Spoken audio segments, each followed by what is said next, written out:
प्रणम्य शिरसा देवं गौरीपुत्रं विनायकम्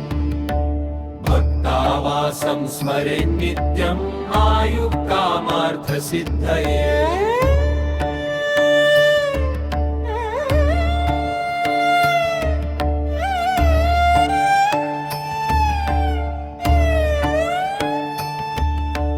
प्रथमं वक्रतुण्डं च एकदन्तं द्वितीयकम् तृतीयं कृष्णपिङ्गाक्षं गजवक्त्रं चतुर्थम्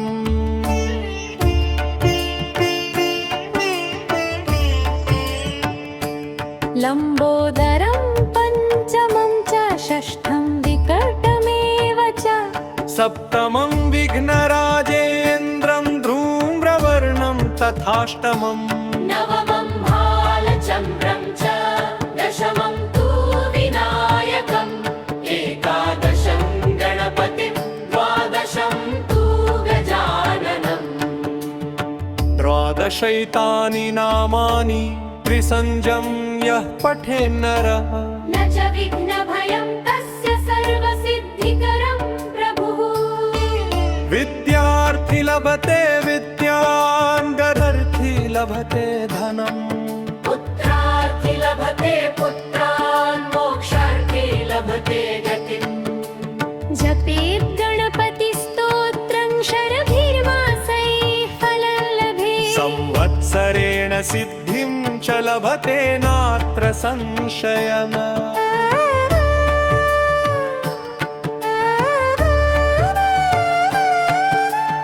अष्टेभ्यो ब्राह्मणेभ्यश्च लिखित्वा यः समर्पयेत् तस्य विद्या भवेत् सर्वा गणेशस्य प्रसादतः।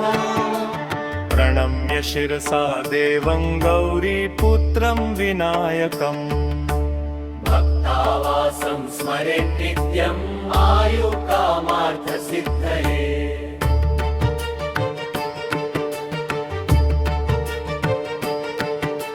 प्रथमं वक्रतुण्डं च एकदन्तं द्वितीयकम् तृतीयं कृष्णपिङ्गाक्षं गजवक्त्रं चतुर्भुजम् लम्बोदरं पञ्चमं च षष्ठं विकटमेव च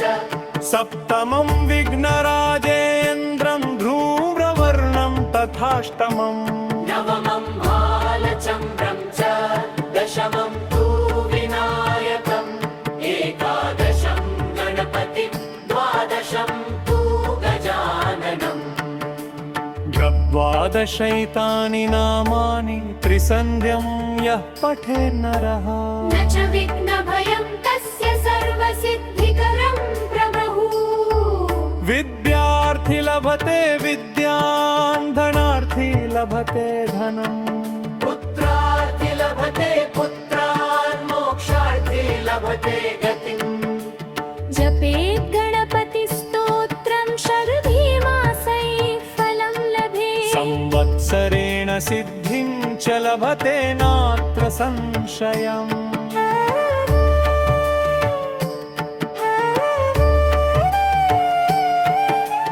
अष्टेभ्यो ब्राह्मणेभ्यश्च लिखित्वा यः समर्पयेत् तस्य विद्या भवेत् सर्वा गणेशस्य प्रसादतः। प्रणम्य शिरसा देवं गौरीपुत्रं विनायकम् भक्तावासं स्मरे नित्यम् आयुकामार्थसिद्धये।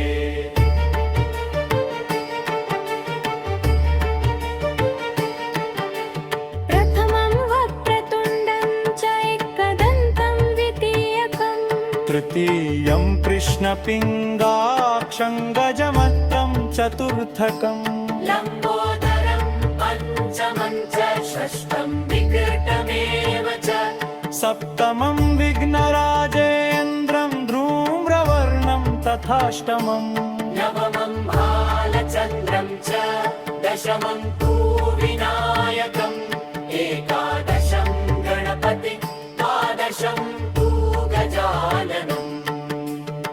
द्वादशैतानि नामानि त्रिसन्ध्यं यः पठेन्नरः न च विघ्नभयं तस्य सर्वसिद्धिकरं प्रभुः। विद्यार्थी लभते विद्यां धनार्थी लभते धनम् पुत्रार्थी लभते पुत्रान् मोक्षार्थी लभते गतिम्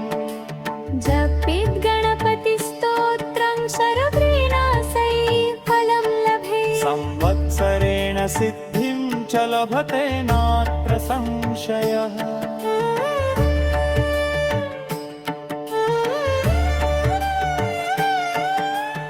अष्टेभ्यो ब्राह्मणेभ्यश्च लिखित्वा यः समर्पयेत् तस्य विद्या भवेत् सर्वा गणेशस्य प्रसादतः प्रणम्य शिरसा देवं गौरीपुत्रं विनायकम् भद्रवासं स्मरे नित्यम् आयुकामार्थसिद्धये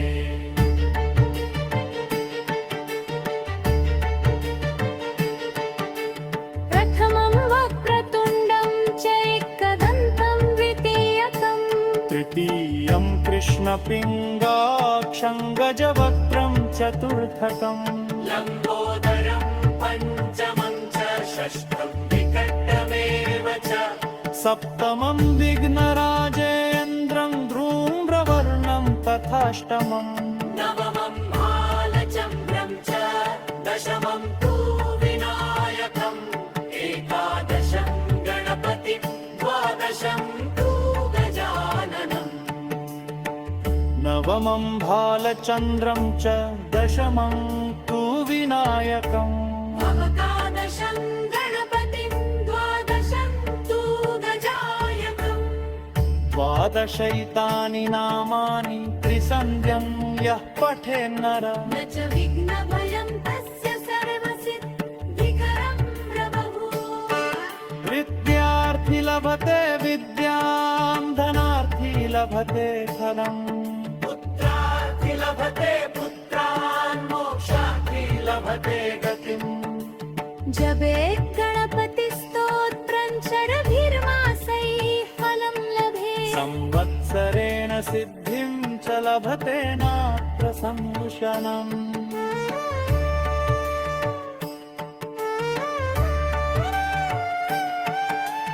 अष्टेभ्यो ब्राह्मणेभ्यश्च लिखित्वा यः समर्पयेत् तस्य विद्या भवेत् सर्वा गणेशस्य प्रसादतः प्रणम्य शिरसा देवं गौरीपुत्रं विनायकम् आवासं स्मरे नित्यम् आयुकामार्थसिद्धये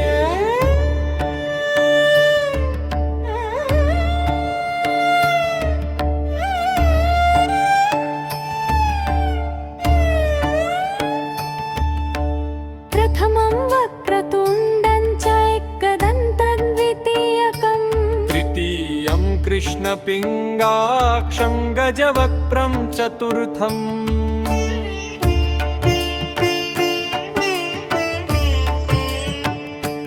लम्बोदरं पञ्चमं च षष्ठं विकटमेव च सप्तमं विघ्नराजेन्द्रं धूम्रवर्णं तथाष्टमम् नवमं भालचन्द्रं च दशमं तु विनायकम् एकादशं गणपतिं द्वादशं तु गजाननम् द्वादशैतानि नामानि त्रिसन्ध्यं यः पठेन्नरः न च विघ्नभयं तस्य सर्वसिद्धिकरं प्रभुः विद्यार्थी लभते विद्यां गदर्थी लभते धनम् पुत्रार्थी लभते पुत्रान् मोक्षार्थी लभते गतिम् जपेत् गणपतिस्तोत्रं शरभिर्मासैः फलं लभे संवत्सरेण सिद्धिं च लभते नात्र संशयः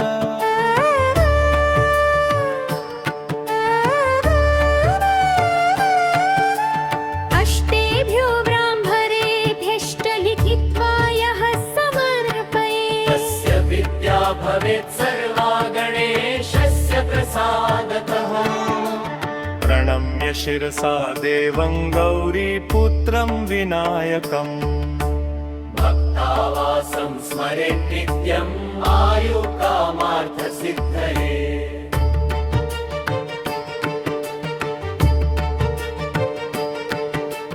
प्रथमं वक्रतुण्डं च एकदन्तं द्वितीयकम् तृतीयं कृष्णपिङ्गाक्षं गजवक्त्रं चतुर्भुजम् लम्बोदरं पञ्चमं च षष्ठं विकटमेव च सप्तमं विघ्नराजेन्द्रं धूम्रवर्णं तथाष्टमम् नवमं भालचन्द्रं च दशमं तु विनायकम् एकादशं गणपतिं द्वादशं तु गजाननम् द्वादशैतानि नामानि त्रिसन्ध्यं यः पठेन्नरः न च विघ्नभयं तस्य सर्वसिद्धिकरं प्रभुः विद्यार्थी लभते विद्यां धनार्थी लभते धनम् पुत्रार्थी लभते पुत्रान् मोक्षार्थी लभते गतिम् जपेत् गणपतिस्तोत्रं शरभीमासैः फलं लभेत् संवत्सरेण सिद्धिं च लभते नात्र संशयम्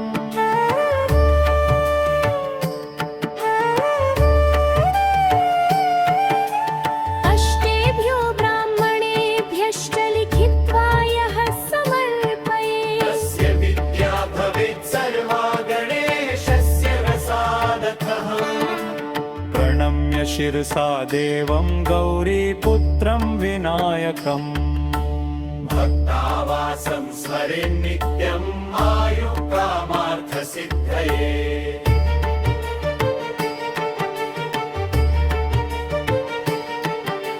प्रथमं वक्रतुण्डं च एकदन्तं द्वितीयकम् तृतीयं कृष्णपिङ्गाक्षं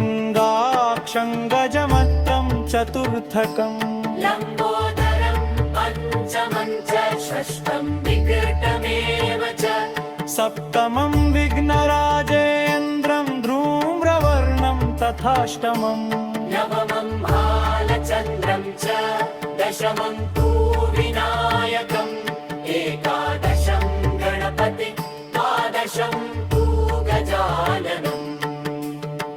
द्वादशैतानि नामानि त्रिसन्ध्यं यः पठेन्नरः न च विघ्नभयं तस्य सर्वसिद्धिकरं प्रभुः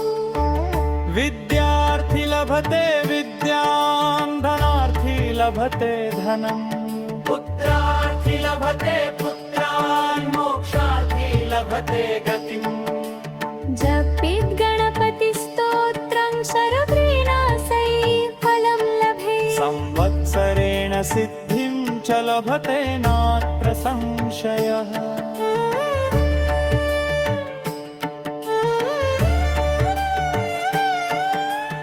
अष्टेभ्यो ब्राह्मणेभ्यश्च लिखित्वा यः समर्पयेत् तस्य विद्या भवेत् सर्वा गणेशस्य प्रसादतः प्रणम्य शिरसा देवं गौरीपुत्रं विनायकम् भद्रवासं स्मरे नित्यम् आयुकामार्थसिद्धये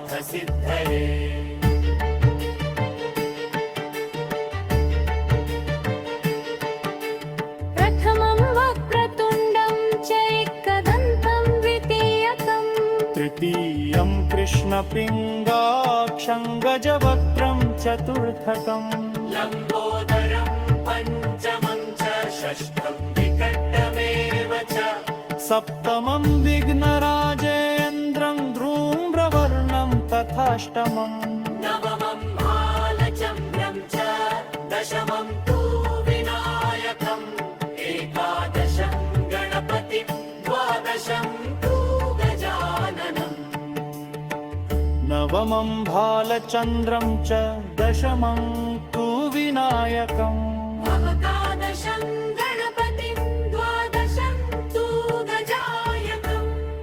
द्वादशैतानि नामानि त्रिसन्ध्यं यः पठेन्नर न च विघ्नभयं तस्य सर्वसिद्धिकरं प्रभुः विद्यार्थी लभते विद्यां धनार्थी लभते धनम् पुत्रार्थी लभते पुत्रान् मोक्षवासं स्मरेन् नित्यम् आयुः कामार्थसिद्धये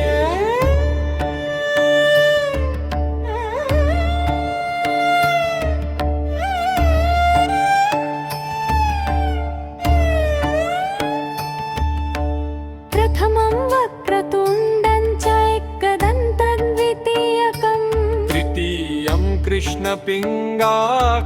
गजवक्त्रं चतुर्थम्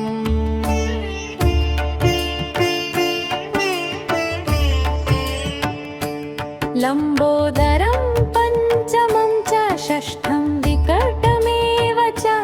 सप्तमं विघ्नराजेन्द्रं धूम्रवर्णं तथाष्टमम् नवमं भालचन्द्रं च दशमं तु विनायकम् एकादशं गणपतिं द्वादशं तु गजाननम् द्वादशैतानि नामानि त्रिसन्ध्यं यः पठेन्नरः न च विघ्नभयं तस्य सर्वसिद्धिकरं प्रभुः विद्यार्थी लभते विद्यां गदर्थी लभते धनम् पुत्रार्थी लभते पुत्रान् मोक्षार्थी लभते गतिम् जपेत् गणपतिस्तोत्रं शरभिर्मासैः फलं लभेत् संवत्सरेण सिद्धिं च लभते नात्र संशयः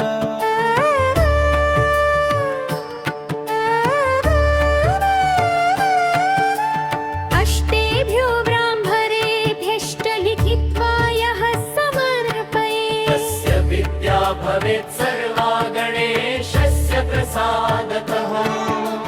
प्रणम्य शिरसा देवं गौरीपुत्रं विनायकम् भक्तावासं स्मरेन् नित्यम् आयुः कामार्थसिद्धये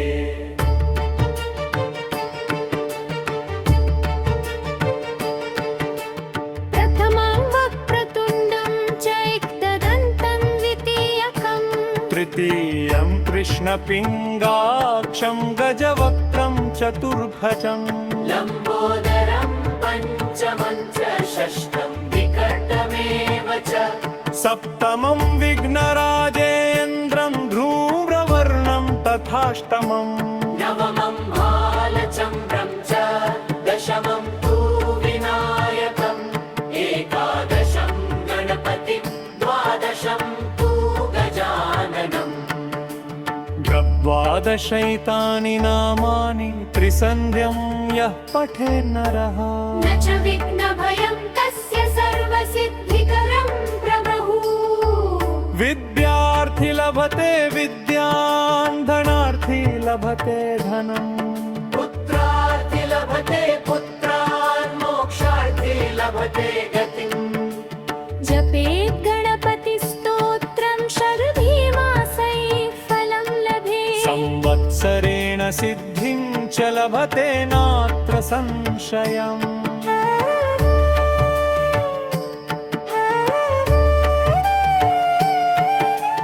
अष्टेभ्यो ब्राह्मणेभ्यश्च लिखित्वा यः समर्पयेत् तस्य विद्या भवेत् सर्वा गणेशस्य प्रसादतः प्रणम्य शिरसा देवं गौरीपुत्रं विनायकम् भक्तावासं स्मरेन् नित्यम् आयुः कामार्थसिद्धये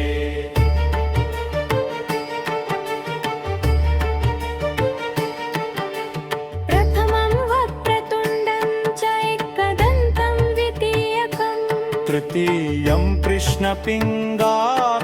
गजवक्त्रं चतुर्थकम् लम्बोदरं पञ्चमं च षष्ठं विकटमेव च सप्तमं विघ्नराजेन्द्रं धूम्रवर्णं तथाष्टमम् नवमं भालचन्द्रं च दशमं तु विनायकम् एकादशं गणपति द्वादशं तु गजाननम् द्वादशैतानि नामानि त्रिसन्ध्यं यः पठेन्नरः न च विघ्नभयं तस्य सर्वसिद्धिकरं प्रभुः विद्यार्थी लभते विद्यां धनार्थी लभते धनम्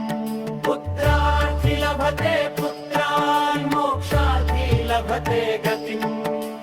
जपेत् गणपतिस्तोत्रं शरद्रेणासै फलं लभे संवत्सरेण सिद्धिं च लभते नात्र संशयः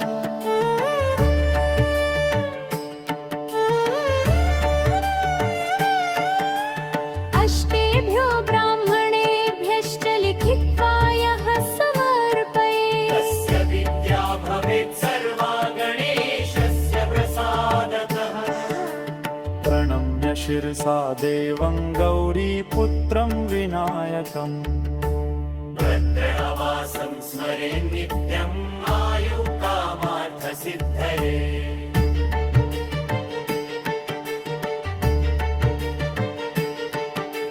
प्रथमं वक्रतुण्डं च एकदन्तं द्वितीयकम् तृतीयं कृष्णपिङ्गाक्षं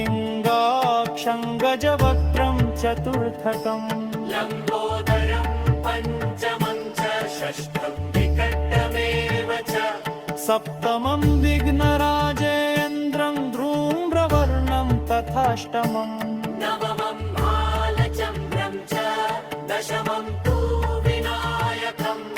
एकादशं गणपति द्वादशं तु गजाननम् नवमं भालचन्द्रं च दशमं तु विनायकम् एकादशं गणपतिं द्वादशं तु गजायकम् द्वादशैतानि नामानि त्रिसन्ध्यं यः पठेन्नर न च विघ्नभयं तस्य सर्वसिद्धिकरं प्रभुः विद्यार्थी लभते विद्यां धनार्थी लभते धनम्